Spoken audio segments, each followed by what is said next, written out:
ნავარა ადგილი, სადაც ესპანეთის სხვანაირად ფეთქავს.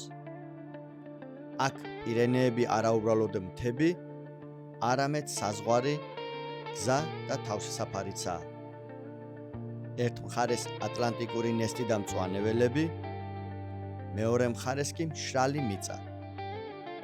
ეს გეოგრაფიული გარდამავლობა ნავარას კულტურულ და პოლიტიკურ მრავალფეროვნებაშიც აისახება. იგი ოდესღაც დამოუკიდებელი სამეფო იყო. საკუთარი გვირგვინით, კანონებით და ამბიციებით. სწორედ ამ ისტორიულ გამოცდილებაზე დაფუძნდა მისი განსაკუთრებული სტატუსი თანამედროვე ესპანეთში, სადაც მისი ავტონომია კომპრომისი კი არა, ერთგვარი მეხსიერებაა. ძველი წესები ფუეროსი არ წარმოადგენენ მხოლოდ ტრადიციას. ისინი ცოცხალი სამართლებრივი მექანიზმებია, რომელიც დღემდე განსაზღვრავს ნავარას ურთიერთობას ცენტრალურ სახელმწიფოსთან, განსაკუთრებით ფინანსურ და ინსტიტუციურ დონეზე. პამპლონა კი ამ მიწის პულსია. ქალაქი, რომელიც ივლისში სან ფერმინის დროს ერთ დიდ გულისწემად იქცევა. ხალხი გარბის, ხარები მისდევენ, ყვაფენილები ზანზარებს, ქუჩაკი სუნთქვას იკავებს. ეს ყველაფერი მეხსიერებაა, რომელიც ყოველ წელს ხალხს ახსენებს, თუ ვინ არიან ისინი. ნავარა, ეს ბასკური ფესვები და ესპანური სახელმწიფოა წარმოდგენილი ერთ სივრცეში, რომელიც არ ხმაურობს, რომ განსხვავებულია. ის უბრალოდ რჩება საკუთარ თავად და სწორედ ამით ახერხებს, რომ იყოს უნიკალური. მოგესალმებით. საუბრობ ესპანეთის კიდევ ერთ საინტერესო ავტონომიურ რეგიონზე, ნავარაზე. მისი დედაქალაქია პამპლონა. მოსახლეობა 678,000. ოფიციალური ენა ესპანური, ბასკურ მოსახლეობაში ასევე ბასკური. როგორც ავტონომიურ რეგიონს გააჩნია საკუთარი დროშა და გერბი. შედარებით მცირე ზომის მიუხედავად, ნავარა გეოგრაფიულად მკვეთრი კონტრასტით გამოირჩევა. პირენეების მთის ქედიდან, რომელიც ტერიტორიაზე დომინირებს, სამხრეთით ებროს დინარის ხეობის ვაკეებამდე.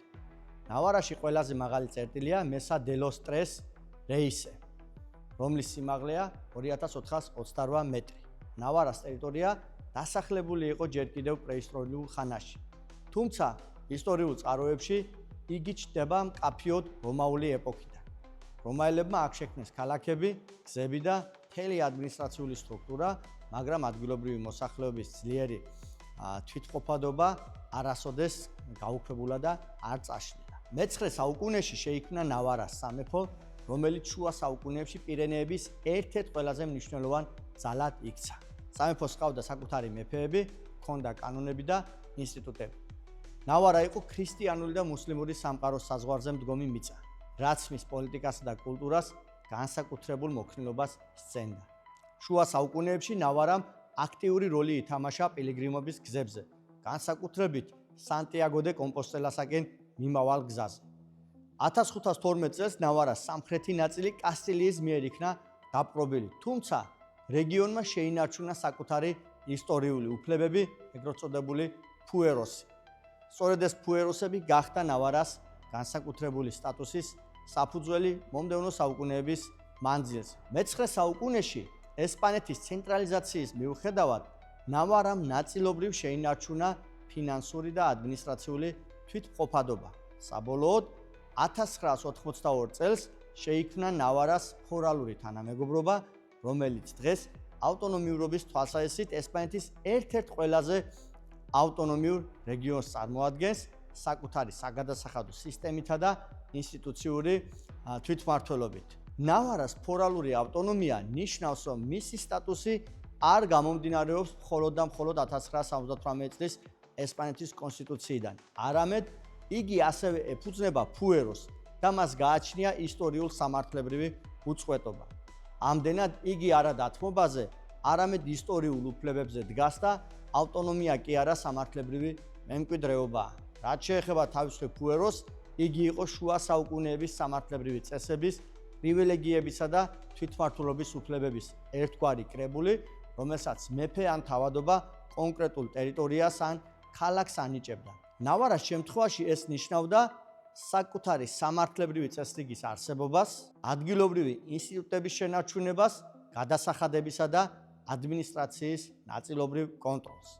ნავარას სტატუსის არსს, მის ისტორიულ კონტექსტს კარგად ასახავს ამ სტატუსის განმსაზღვრელი ორგანული კანონის დასახელება, რომელსაც ნავარას რეგიონული რეჟიმის რეინტეგრაციისა და გაუმჯობესების შესახებ კანონი ჰქვია.